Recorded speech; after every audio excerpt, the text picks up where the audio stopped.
애가입니다. 여러분들의 성경 보시면은 예레미야서가 있고 그 다음 편이 예레미야 애가입니다. 예레미야 애가 3장 18절서부터 26절의 말씀입니다. 예레미야 3장 18절서부터 26절까지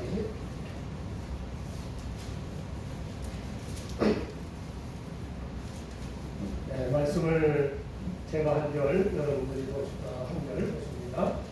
구약성경 1146쪽 46페이지 보시겠습니다. 찾으셨죠? 말씀을 교독을 보시겠습니다. 스스로 이르기를 나의 힘과 여호와께 대한 내 소망이 끊어졌다 하였구나.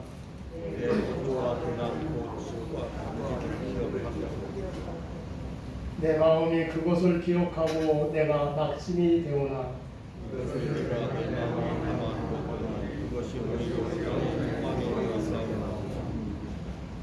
여호와의 인자와 긍휼이 무궁하심으로 우리가 진멸되지 아니함이니이다.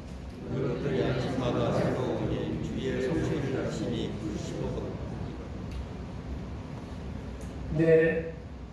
내 심령에 이르기를 여호와는 나의 기업이시니 그러므로 내가 그를 바라리라 하구나. 기다리는 자들에게나 구하는 영혼들에게 여호와는 선하시니라.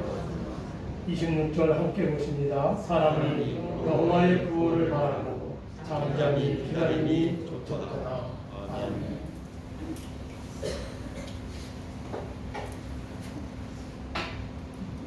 오늘 아침의 말씀의 제목은 절망 중에도 소망이 있는 이유. 절망 중에도 소망이 있는 이유. 이것이 오늘 아침의 말씀의 제목이 되시겠습니다. 여러분들이 영화, 유명한 영화죠. 타이타닉이라고 하는 영화를 보신 분들이 많이 계실 겁니다.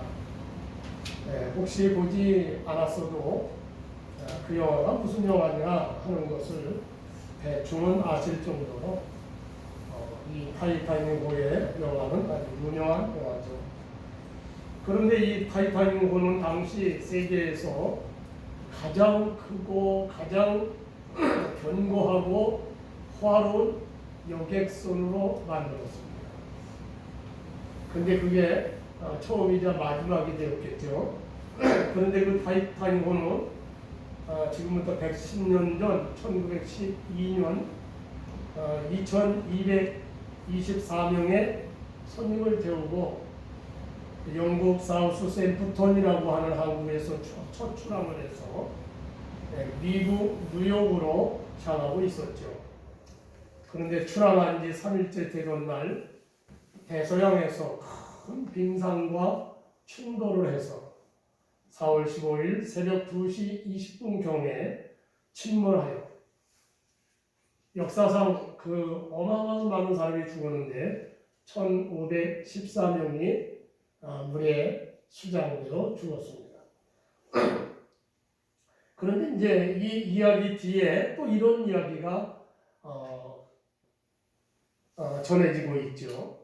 영국의 스코틀랜드에 크라크라고 하는 부부가 있었는데 그분들은 일생을 두고 가장 뜻깊은 여행을 하기 위하여 타이타닉호의 티켓을 준비했습니다. 7명의 자녀를 둔 이들은 타이타닉호를 타고 대서양을 건너고 그리고 미국을 여행하는 그날을 기대하고 있었죠. 그런데 안타깝게도 출항할 한 주간을 앞두고 막내 아들이 개에게 물렸어요. 그런데 그 개가 광견병에 걸렸을 가능성이 있었다는 거예요. 그래서 의사는 크라크의 집에다가 노란 딱지를 딱 붙였습니다. 이것은 사람들에게 경고하는 겁니다. 이 집이 14일간 검역기가 나 있습니다. 가까이 하지 마십시오. 이제 그런 경고장이었죠. 그러나 그 부부는 이런 막내 아들, 그 막내 아들을 두고 떠날 수가 없었습니다. 그래서 결국 타이타닉호를 타지 못하고 배는 추락을 했죠. 그리고 5일 후에 스코틀랜드 전역이 떠들썩했습니다. 결코 침몰하지 않는다고 했던 그 타이타닉호가 침몰했기 때문입니다.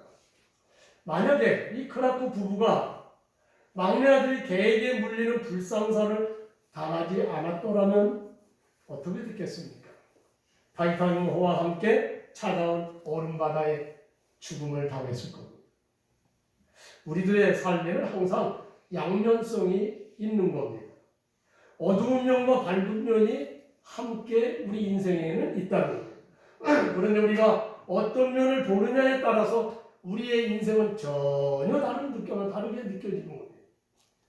어두운 면을 보면 인생은 별것도 아니면서도 매우 힘든 겁니다. 그런데 밝은 면을 보면 인생은 정말 아름답고 멋이 있습니다. 그리고요, 또 여러분, 우리가 현재 우리 각각 여러분들이 어떤 일을 당하고 있는지는 모르겠지만은 우리가 당하고 있는 일들이 정말 좋은 일인지 아닌지는 끝까지 가봐야 아는 겁니다. 그래서 꼭 비관적인 일을 당하고 있다 하더라도 끝까지 가봐야 하기 때문에 실망하지 마시고 인생의 밝은 면을 바라보시기를 바랍니다. 오늘 우리가 읽은 성경의 배경 참 어두워요. 이 예레미야 애가는 그야말로 읽으면 눈물 없이 읽을 수 없는 그런 성경입니다. 유다라고 하는 유다 예루살렘, 유다 나라가 바벨론에게 침략을 당해서 하나님의 백성이라는 말이 무색할 정도로 아주 초토화되었습니다. 그때 왕을 비롯해서 귀인들과 중요한 기술을 가진 사람들이 다 바벨론으로 잡혀갔습니다. 또 3년이 넘게 계속된 기근으로 쓰러져 죽은 시체들이 거리에 가득했다고 합니다. 잔인한 바벨론 군인들이 와서 활을 쏘고 칼을 휘두르며 창을 찔러서 무차별 살상을 했습니다. 심지어는 임신한 여인의 배를 가르고 어린 아이들을 들어서 벽에다가 패대기 쳐서 죽였다고 하죠. 거룩하신 하나님의 성전이 불에 타며 파괴되었고 성전에 있는 거룩한 기구들이 약탈을 당했습니다. 예루살렘 왕궁의 온갖 보물들도 다 빼앗겼고 나라는 백성을 지켜줄 힘이 없었습니다. 그러한 상황을 겪으면서 수치와 고통으로 인해 찢어진 마음과 흐르는 눈물로 예레미야 애가를 기록한 사람이 바로 예레미야 선지자였습니다. 오늘 아침 우리가 함께 읽은 본문 말씀을 통해서 세 가지를 함께 생각하려고 합니다. 이 세 가지를 통해서 성령의 교훈을 나누는 귀한 시간 되시기를 축원합니다. 첫째로 예레미야는 낙심하고 원망을 합니다. 원망을 했어요. 오늘 18절 말씀을 한번 함께 읽으시죠. 스스로 이르기를 나의 힘과 여호와께 대한 내 소망이 끊어졌다. 예레미야 선지자가 지금 자신이 처한 상황, 그 나라가 지금 처하고 있는 상황과 자신의 처한 상황을 지금 같이 맞물려 지금 생각을 하고 있는 겁니다. 나의 힘이 끊어졌다. 내 힘으로는 안 돼. 불가능해. 하나님께 대한 내 소망이 끊어졌다라고 생각하는 겁니다. 예레미야는 40년 동안 선지자로 살면서 산전수전을 다 겪은 사람입니다. 그는 몰락한 제사장의 아들로 태어났죠. 그리고 20살에 선지자로 부르심을 받았습니다. 예레미야는 평생 결혼하지 않고 독신으로 살았습니다. 요시야 왕으로부터 시작하여 여호아하스, 여호야김, 유다의 마지막 비극의 왕 시드기야 왕까지 5대에 걸쳐 선지자로 활동했습니다. 아람 앞에 서 있는 촛불처럼 위태로운 나라 백성들을 향해 예레미야는 여호와께 돌아와야 된다, 회개하라 하고 외쳤죠. 그리고 여호와께 돌아오지 않으면 멸망당한다 라고 말을 했습니다. 경고했습니다. 또 예레미야는 예루살렘의 멸망을 피하고 백성들의 생명을 보존하기 위해서 항복하시오. 항복하라고 했어요. 예레미야 27장 12절에 나옵니다. 그래서 백성들에게 멸시와 박해를 당했습니다. 예레미야서에 보면 알겠지만은 이때요, 예레미야가 왜 이렇게 백성들에게 멸시를 받느냐? 가짜 선지자들이 절대로 하나님을 그렇게 안 한다 이렇게 자꾸 거짓말을 했기 때문에 백성들이 그 말만 들었어요.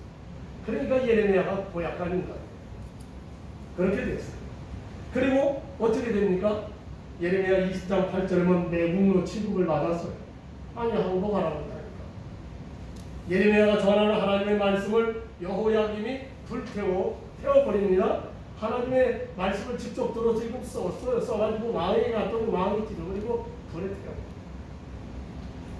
그래서 예레미야는 체포되어 구타당하고 감옥에 갇히게 되죠. 한때 풀려났지만 또다시 갇히게 됩니다. 예레미야는 눈물을 흘리며 미친 사람처럼 하나님의 말씀을 전합니다.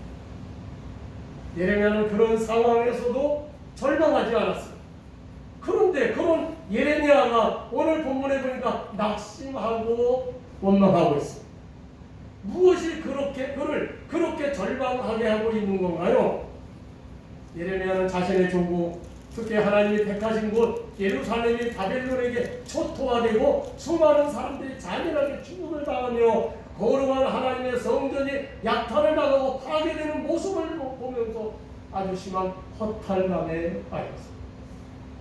예레미야는 하나님의 백성인 유다가 하나님을 떠난 삶을 계속해서 살면 망한다, 그렇게 예언을 해왔지만 막상 하나님께로부터 받은 그 말씀이 그대로 성취되는 것을 보니까 마음이 너무 괴로웠어요.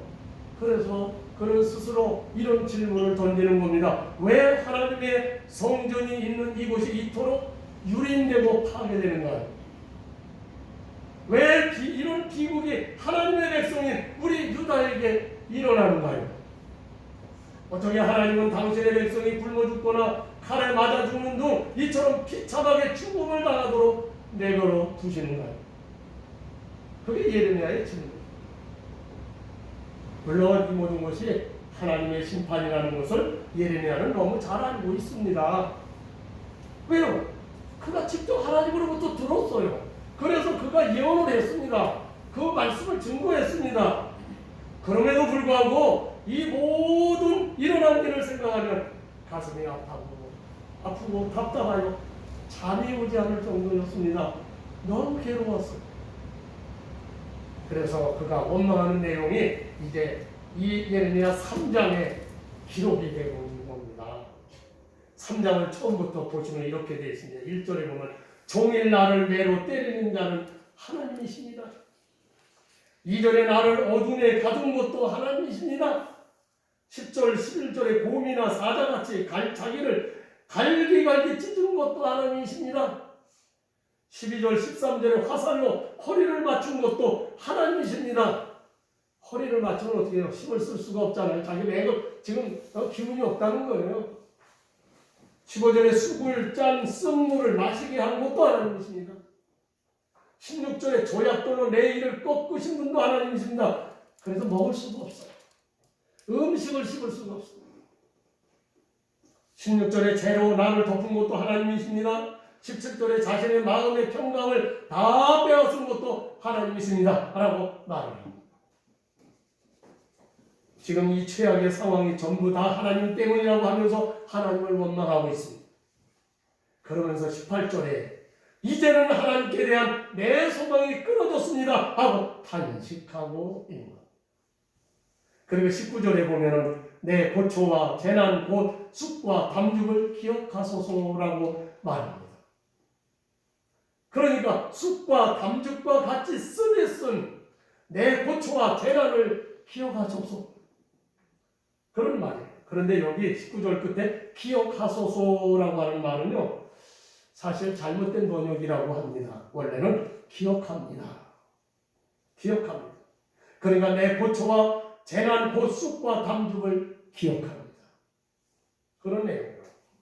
이렇게 하나님의 부르심을 받아 말씀에 철저히 순종하던 예레미야 선지자가 엄청난 고통과 비극 앞에서 왜 이렇게 하나님께 원망과 불평을 쏟아놓고 있는 건가요? 그 이유가 도대체 뭘까요? 그것은 예레미야가 쑥과 담즙과 같이 쓰디쓴 고초와 재난에 몰두해 있기 때문입니다. 지금 고초와 재난, 다시 말해서 이스라엘 백성들이 당하는 예루살렘이 전부 파괴되고 많은 사람들이 죽고 끌려가고 완전히 파괴된 정말 폐허가 된 예루살렘을 바라보면서 마음이 거기에만 집중되고 이럴 수가 있는 거야. 그러므로 고초와 재난 가운데 계시는 하나님은 보지 못하고 절망하고 낙심하게 된 거라는 사실입니다. 그러니까 우리가 실패한 자리에 서서 그 실패한 곳만 바라보고 있으면 어떻게 되냐? 낙심하게 돼요. 아니 하나님을 원망하게 되는 겁니다. 그렇게 되면 어떻게 되는 줄 아십니까? 엘리야처럼 하나님께 나 죽여주십시오. 네? 이제 만족합니다. 나를 데려가 주십시오. 엘리야처럼 되는 거구나. 실제로 이스라엘 초대왕 사울처럼 사무엘하 31장 4절에 보면 자살해버릴 수도 있는 거예요. 전쟁에 실패했어요. 두 번째는 절망 중에도 함께 하시는 하나님의 인자와 긍휼을 소망하며 일어나야 한다. 두 번째로, 자 이런 가운데서도 절망 중에서도 함께 하시는 하나님의 인자와 긍휼을 우리는 소망하며 일어나야 합니다. 예레미야도 대단한 선지자입니다. 40년 동안 그렇게 살려오셨던 분이죠. 그렇지만 그분도 연약한 인간인지라 자기로 예루살렘의 엄청난 고통과 비극 앞에서 하나님께 원망하고 낙심하였습니다. 그러나 예레미야는 엘리야처럼 죽기를 소원하지는 않았습니다. 절망 중에서 절망하고 마친 것이 아니라 소망으로 일어났다는 겁니다. 예레미야는 무엇이라고 고백하고 있습니까? 21절을 다 같이 한번 우리 읽어보시겠습니다. 21절 이것을 내가 내 마음에 담아두었더니 그것이 오히려 나의 소망이 되어 싸우는. 자, 이 말씀을 세번역 성경에는 이렇게 번역을 했습니다. 그러나 마음속으로 곰곰이 생각하며 오히려 희망을 가지는 것은. 자, 내가 마음에 담아두었다는 겁니다. 그러니까 마음속으로 곰곰이 생각해 봤다는 겁니다. 지금 이런 초토화된 현실, 현장, 예루살렘의 이 폐허, 이것들을 보면서 마음으로 곰곰이 생각했다는 겁니다. 무엇을 마음에 담아두었고 무엇을 마음으로 곰곰이 생각했습니까? 22절 말씀을 다 같이 한번 읽어보겠습니다. 여호와의 인자와 긍휼이 무궁하시므로 우리가 진멸되지 아니하리이다. 자, 이것을 곰곰이 생각했다. 주님의 한결같은 사랑이 다함이 없고 주 여호와의 인자와 긍휼, 그러니까 한결같은 사랑이 다함이 없고 그 긍휼이 끝이 없는 겁니다. 그래서 많은 사람이 죽었지만 아주 진멸되지는 않았다는 겁니다. 다시 말해서 예루살렘의 이스라엘 유다 백성들이 싹쓸이 죽지는 않았다는 거예요. 그러면 지금 힘들고 어려운 예루살렘의 비참한 상황이 변했나요? 지금 앞에는 분명히 절망을 하고 있잖아요. 그런데 지금은 어떻게 됩니까? 소망을 가지고 있어요. 그러면 어떻게 됩니까? 예루살렘이 변했습니까? 아니죠. 여전히 어렵고 답답한 현실 그대로입니다.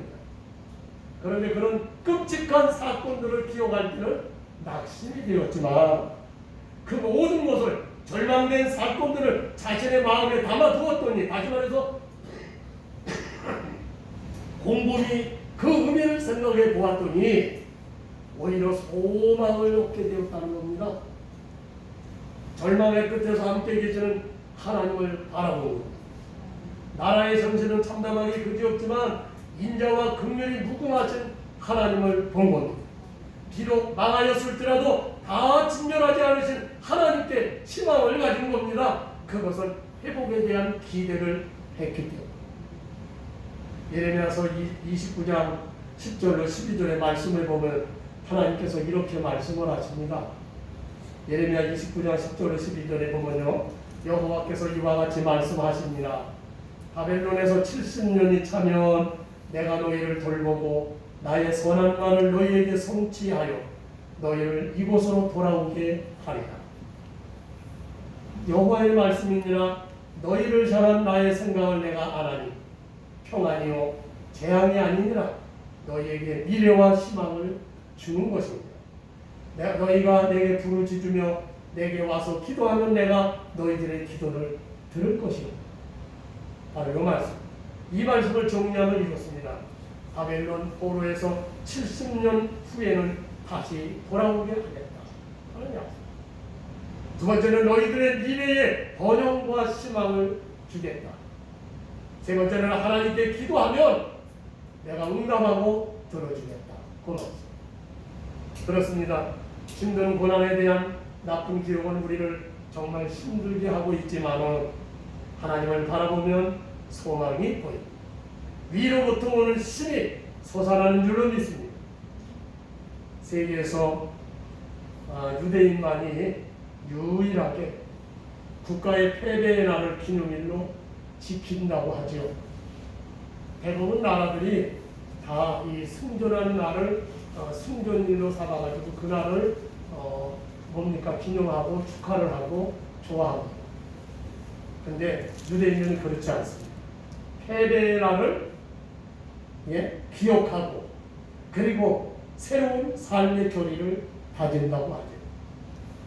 이를테면 유대인들의 해방일이 언제입니까? 6월절이잖아요. 그 6월절을 이렇게 기념을 이렇게 시작한다고 하죠. 우리는 애굽의 바로의 노예였다. 그러니까 옛날 있었던 사실을 인정을 하는 거예요. 그러나 바로에게서 해방되었다. 다시 말해서 하나님께서 자기들을 해방시켜 주었다는 것을 그들은 인정하고 있는 거예요. 그 6월절에는 반드시 쓴나물을 먹으며 패배의 승자를 되씹습니다.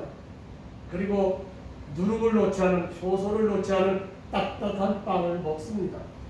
패배의 날의 고난을 기억하며 고난의 떡을 먹는 겁니다. 그리고 뜨거운 물에 삶은 계란을 먹으면서 고난을 받을수록 더 강해지는 민족성을 다진다고 하죠. 이처럼 우리 모든 그리스도인들은 신앙은 십자가에서 출발을 합니다. 오늘 기독교는 십자가에서 모든 신앙이 출발이 되죠. 나의 죄를 인정하고 속죄의 은총인 십자가를 믿음으로 용서하시는 하나님의 사랑을 생각합니다. 그러므로 모든 그리스도인들은 송만찬을, 우리 교회는 송만찬을 중요하게 여기는데 이 송만찬을 통해서 그리스도 예수님의 죽음을 기억합니다. 그리고 감사함으로 새로운 삶을 다짐하는 겁니다. 믿음의 사람은 고난 속에서 구원의 은총을 깨닫고 고난 속에서 성숙한 믿음으로 자랍니다. 2차 대전 때에 독일의 나치 군대가 유대인 600만 명을 살해했다고 하죠. 유대인들은 유대인이라고 하는 이유로 그들은 발붙일 곳이 없었습니다.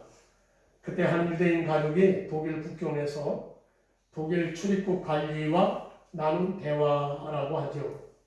유대인 가장인 아버지가 그 관리에게 물어봤습니다. 우리가 어디로 가면 됩니까?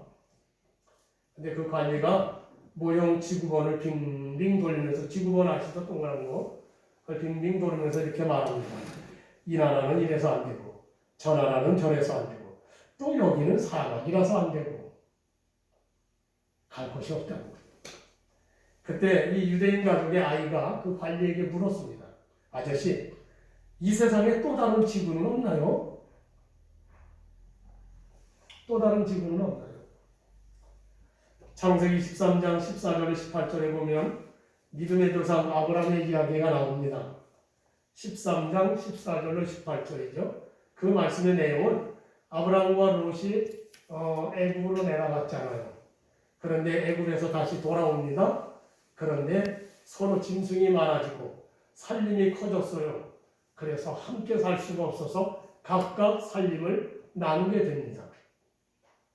그래서 아브라함이 제안해 롯에게 네가 좌하면 나는 우하고 네가 우하면 나는 좌하리라. 네가 먼저 갈 곳을 네가 살 곳을 선택하라. 그때 아브라함 조카가 어떻게 합니까? 여호와의 동산을 갖고 또 애굽 땅과 같은 윤택한 온 요단들을 선택합니다. 그리고 떠났어요. 그때 하나님께서 아브라함에게 말씀을 합니다. 너는 눈을 들어 너 있는 곳에서 북쪽과 남쪽과 그리고 동쪽과 서쪽을 바라보라.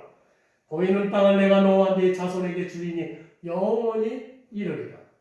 내가 네 자손의 땅에 티끌 같게 하리니 사람의 땅에 티끌을 능히 셀 수 있을진데 네 자손도 세리라. 너는 일어나 그 땅을 종과 힘으로 두루 다녀보라. 내가 그것을 네게 주리라. 이에 아브라함이 장막을 옮겨 헤브론에 있는 마므레 상수리 수풀에 이르러 거주하며 거기서 여호와를 위하여 제단을 쌓았더라. 우리가 요 14절 창세기 13장 14절로 18절 말씀에서 주목해서 보아야 될 말씀은 14절에 나오는 바로 너 있는 곳에서 그 말씀. 그게 포인트입니다. 자, 아브라함이 지금 어디에 서 있습니까? 요단들과 비교해보면요, 아브라함이 서 있는 땅은 쓸모없는 땅과 같이 보이는 땅입니다. 롯이 그를 배신하고 떠나버린 곳입니다. 그래서 혼자라면 외로운 곳입니다. 그곳에서 눈을 들고 북쪽과 남쪽과 그리고 동쪽과 서쪽을 바라보라. 옛날 성경에는 동서남북을 바라보라. 이렇게 말씀을 하잖아요. 그리고 일어나 그 땅을 종과 횡으로, 가로로, 세로로 다녀봐라. 그 땅을 너와 네 자손에게 주시겠다고 하셨습니다.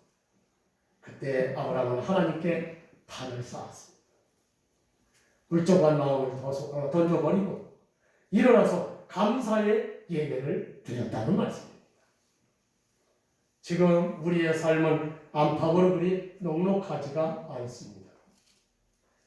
세계적으로 또한 국내적으로 모든 것이 다 어렵다고 하죠. 특히 경제적으로 나아질 형편이 그렇게 보이지 않는다고들 다 이야기합니다. 자, 그래서 모두들 다 힘든 가운데 있습니다.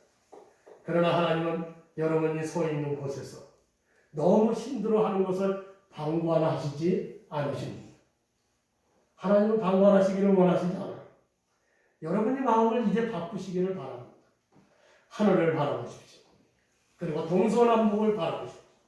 그리고 일어나 걸어보면 그 모든 땅에 약속된 축복을 하시겠다고. 그렇습니다. 여러분 하나님을 바라보면 소망이 보입니다. 우리 삶에는 우리의 의지와 노력으로 바꿀 수 있는 것이 있습니다. 하지만 아무리 노력을 해도 바꿀 수 없는 것이 있어요. 그런데 바꿀 수 없는 것 때문에 매일매일 말입니다. 수날을 괴로워하는 것, 그건 하나님의 뜻이 아닙니다. 그래서 현실로 우리가 받아들여야 돼요.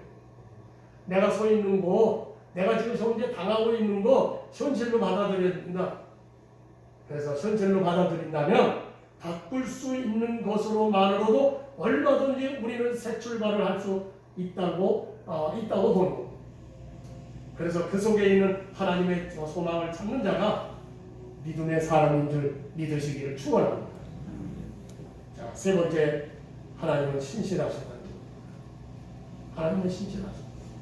오늘 22절, 23절을 한번 다 같이 읽으시길 바랍니다. 다 같이 보시겠습니다. 여호와의 인자와 긍휼이 무궁하심으로 우리가 진멸되지 아니함이니라. 이것들이 아침마다 새로우니 주의 성실하심이 크시 도소이다. 아멘. 다윗은 시편 23편에서 참 좋으신 목자이신 하나님이 양떼 같은 자기 백성들에게 얼마나 신실하신지를 노래하고 있죠. 여호와는 나의 목자시니 내게 부족함이 없으리로다. 그가 나를 푸른 풀밭에 누이시며 쉴만한 물가로 인도하시옵니다. 지금 조금 전에 읽었던 우리 본문 22, 23절의 말씀과 이 말씀은 거의 같은 매체의 말씀입니다. 우리 하나님은 그렇게 신실하신 하나님이에요. 예수님은 아버지 하나님의 신실하심을 탕자의 비유를 통해서 우리에게 말씀을 하셨어요. 집을 나간 아들이 돌아오는 날까지 늙으신 그 아버지는 동부밖에 나가 그 아들이 돌아오는 것을 기다리시는 것을, 돌아올 것을 기다리시는 아버지의 사랑을 그리고 있어요. 바로 그 하나님, 그 아버지가 우리에게 그렇게 신실하시다는 거예요.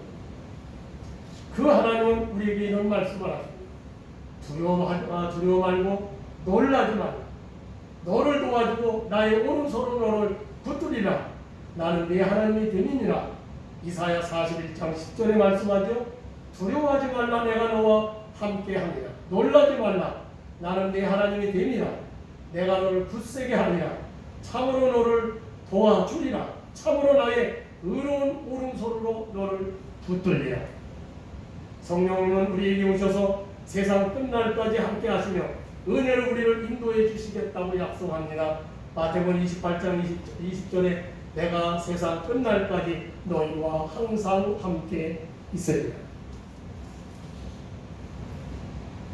부모의 속을 무더미도 썩이던 망나니 아들이 하나 있었습니다. 뻑하면 가출하고 뻑하면 경찰서에서 찾아오는 아들이었습니다. 이웃집 사람이 그 모습을 보면서 그 아버지께 이렇게 말을 합니다. 아, 그런 놈이 뭐 볼 것이 있다고 경찰서에서 또 빼옵니까? 실컷 고생하도록 내버려 두세요. 그때 그 아버지가 이렇게 말을 합니다. 맞습니다. 나도 저놈이 내 자식만 아니라면 벌써 그렇게 했지요. 그렇죠. 자식이니까 속썩여서 경찰서에 가면 빼와야 될 거 아니에요. 자식이니까.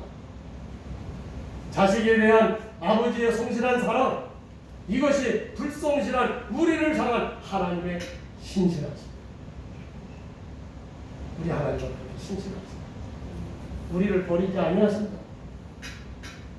우리가 하나님 말씀대로 살지 않아도 잘라버리시지 않으십니다. 예수님의 수제자인 베드로가 예수님께 물었어요. 사람이 범죄한 죄를 범하면 몇 번이나 용서를 해야 합니까? 그때 예수님이 뭐라고 말씀합니까? 7번씩 70번이라도 용서하라. 70번씩 7번이라도 용서하라. 예수님은 죄인을 구원하시기 위하여 하늘보좌를 버리시고 낮고 천한 인간 세상에 오셨습니다. 그리고 당신은 스스로 인간의 죄를 담당하시고 십자가에 못 박혀 죽으셨습니다. 예수님은 자기 백성을 사랑하시되 끝까지 사랑하셨습니다. 요한복음 13장 1절에 세상에 있는 자기 사람들을 사랑하시되 끝까지 사랑하십니다. 그래서 시편 기자는 노래를 합니다. 시편 30편 4절 5절입니다. 주의 성도들아 여호와를 찬송하며 그의 거룩함을 기억하며 감사하라. 그의 노용은 잠깐이요 그의 은총은 평생이로다. 저녁에는 울음이 깃들지라도 아침에는 기쁨이 오리로다. 아멘. 예수 그리스도를 통한 하나님의 자비는 아침마다 새롭고 끊임없이 이어지는 겁니다. 하나님은 신실하십니다. 구원받은 당신의 백성들을 여러분 끝까지 돌보십니다. 이제 말씀을 마칩니다. 땅에 사는 하늘의 시민권을 가진 성도들은 과거의 악한 것에 실패한 것에 붙잡혀 살지 않습니다. 거기에 고민하고 괴로워하고 그렇잖아요. 오히려 주님께서 우리에게 허락하신 그 많은 은혜를 기억하고 감사하며 사는 것. 또한 현재 감당할 수 없는 어려운 문제 앞에 서 있지만 어떤 상황에서도 하나님을 바라봅니다. 동서남북을 바라보고 신실하신 하나님의 약속을 바라보고 힘을 얻습니다. 신실하신 하나님은 끝까지 은혜로 저와 여러분들을 인도해 주십니다. 그러므로 이 축복 안에서 날마다 승리하며 사시는 여러분들 다 되시기를 예수님의 이름으로 축원합니다. 기도하시겠습니다. 사랑하시는 아버지, 은혜와 사랑하심을 감사합니다. 하나님께서 우리에게 큰 은혜를 주셔서 이와 같이 우리가 어리석고 또 어리석지만 그러나 하나님은 우리를 붙잡아 주시고 우리에게 새 힘을 주시고 용기를 주시고 또한 동서남북을 바라보라고 하시고 그것을 내가 주겠다고 약속을 하시는 하나님 아버지께서는 친실하십니다. 어제나 오늘이나 영원토록 변함이 없으십니다. 그 하나님은 우리의 하나님이요 우리의 아버지가 되십니다. 아버지 하나님, 오늘 우리가 낙심할 일들이 있습니다. 우리의 삶의 현장이 너무나도 가혹합니다. 우리가 서 있는 곳이 너무나도 힘듭니다. 그러나 하나님은 신실하십니다. 그 하나님을 바라보고 용기를 얻게 하시고 그리고 오늘도 우리 하나님으로 인하여 감사하고 주님이 우리에게 말씀한 대로 하늘을 바라보며 동서남북을 바라보며 그곳에서 종과 행으로 우리가 걸을 수 있도록 하나님 용기를 주시고 믿음을 주시옵소서. 그래서 우리 하나님으로 인하여 금년도도 꼭 승리하며 사는 복된 저희들 다 되게 해 주옵소서. 예수님의 이름으로 기도합니다.